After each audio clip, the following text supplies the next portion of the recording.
咱来看伫美国宾州有一间监狱，有一个杀人犯逃狱，伊偷偷锁去壁边，用双手甲双脚甲壁踢掉咧，一步一步爬去伫厝顶，想袂到竟然互伊逃走出去。到当时已经超过1礼拜啊，人还未掠倒转来。附近的居民是拢感觉真惊吓，警方呼吁民众都要注意这个危险的人物走入去人的徛家，嘛希望民众会当提供线索给警方。也若监狱内底一个失职的警察，嘛已经甲伊死头路啊。监视器的画面显示，有一个穿白衫的犯人，骹手是真美丽，趁人无注意，用骹甲手甲两边的壁踢掉咧，全呢爬去离监狱的厝顶，顺利通过一层一层的铁网甲栅栏，成功逃狱。警方证实，这个事件发生在美国宾州切斯特郡。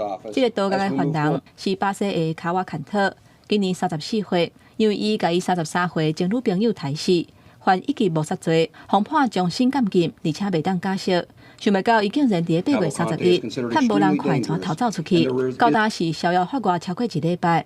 警方连续几啊天展开落空的搜查，而且甲赏金提悬到2万块的美金，呼吁民众会当积极来提供线索。I believe he has always been very dangerous, and I've said that from the start. He's already murdered 2 people, one in Brazil and one here, in a very brutal manner. He's a very dangerous individual, and he remains so. 警方指出，这个人物是真危险，提醒民众都要注意。也若当地2间学校因为考虑安全的问题，捌停课2天。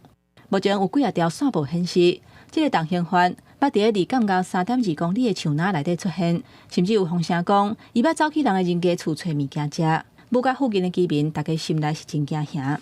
We know where the prison is, and oh gosh, that's so close. But I don't think I had, and probably my neighbors had any expectation that he would be coming here. It was just sort of oh wow, that's close. 另外，因为这个犯人逃狱的时阵，伫监视他接近的警卫并无发现，监狱表示会加强安全措施，增加看守的警力，而且调查内部敢是有人涉案。事实上，这间监狱今年5月，都有另外一个犯人用同款的方式要逃走出去，不过随特方发现掠倒转来。这届阁有犯人大胆逃狱，监狱绝对是闪袂过相关的责任。公司新闻，张惠敏编译。